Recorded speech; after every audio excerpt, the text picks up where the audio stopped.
আসসালামু আলাইকুম প্রিয় বন্ধুরা, মাসুদ ইকোনমি ব্লগ থেকে আপনাদের স্বাগত জানাচ্ছি। আসসালামু আলাইকুম আর রাহমাতুল্লাহ। বেশ কিছু জিনিস নিয়ে একটু আপনাদের সাথে খোলামেলা আলোচনা করতে চাই।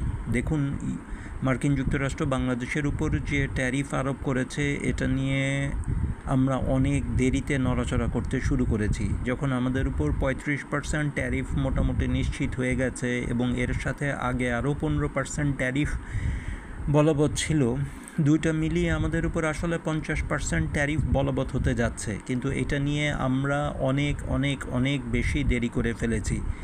এটা ক্ষমার অযোগ্য একটা অপরাধ।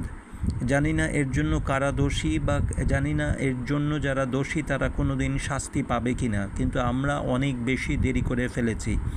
আমাদের উচিত হবে জরুরি ভিত্তিতে, এখনও যতটুকু সময় আছে, দয়া করে যদি দরকার লাগে প্লেনে করে হলেও প্রতিরক্ষা সচিব এবং বাণিজ্য সচিব এবং একজন ব্যবসায়ী নেতাকে দয়া করে মার্কিন যুক্তরাষ্ট্রে সরাসরি পাঠান, যাতে করে ইউএস ট্রেড অ্যান্ড ট্যারিফ কমিশনের সাথে কথা না বলে সরাসরি প্রেসিডেন্ট ট্রাম্পের দলের সাথে কথা বলে। এই জিনিসটা আমরা বড় একটা বোকামি করতেছি, যেটা আমাদের ভয়ঙ্কর বিপদ ডেকে নিয়ে আসবে।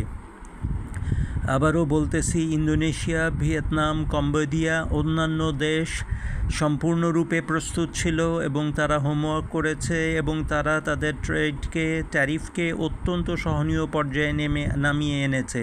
কেউ 19%, কেউ 15% এরকম করেছে। কিন্তু আমরা ভয়ঙ্কর বিপদের মুখে পড়তে যাচ্ছি। এমন হতে পারে দেশে 14 থেকে 15 লাখ শ্রমিক বেকার হয়ে যেতে পারে, শত শত গার্মেন্টস কারখানা বন্ধ হয়ে যেতে পারে। আমরা ডেইলি স্টার, ফরবেস এবং রয়টার্সের বরাত দিয়ে এতটুকু জানাতে পারি যে পৃথিবীতে এই ট্যারিফ নিয়ে ব্যাপক যুদ্ধ শুরু হয়েছে। দ্বিতীয় খবর হচ্ছে, ইন্ডিয়া এবং ইউকের মধ্যে তারা ফ্রি ট্রেড এগ্রিমেন্টের জন্য চুক্তি করেছে। কাজেই আমেরিকাকে বাদ দিয়েও সারা দুনিয়া এখন পরস্পরের দিকে হাত বাড়ানোর চেষ্টা করতেছে। ইন্ডিয়া এবং ইউকে অর্থাৎ ইংল্যান্ড নিজেদের মধ্যে ট্রেড অ্যান্ড ট্যারিফের জন্য যে চুক্তি করেছে তা দুই দেশকেই লাভবান করবে। তৃতীয় যে চিন্তার বিষয় বাংলাদেশে আসছে, সেটা হচ্ছে ধীরে ধীরে ডলারের দাম কমে যাচ্ছে। এখন ডলারের দাম কমলে আসলে বাহ্যিকভাবে মনে হতে পারে যে সুবিধা, কারণ আমাদের আমদানিকারকরা লাভ পাবে। দুর্ভাগ্য হচ্ছে যে আমাদের আমদানির চাইতেও বড় দুশ্চিন্তা হচ্ছে রেমিটেন্স। যদি ডলারের দাম কমে যায় তাহলে রেমিটেন্স যারা পাঠান তারা রেমিটেন্স পাঠাতে আদৌ উৎসাহ বোধ করবেন না, অথবা হুন্ডির মাধ্যমে পাঠাতে চাইবেন।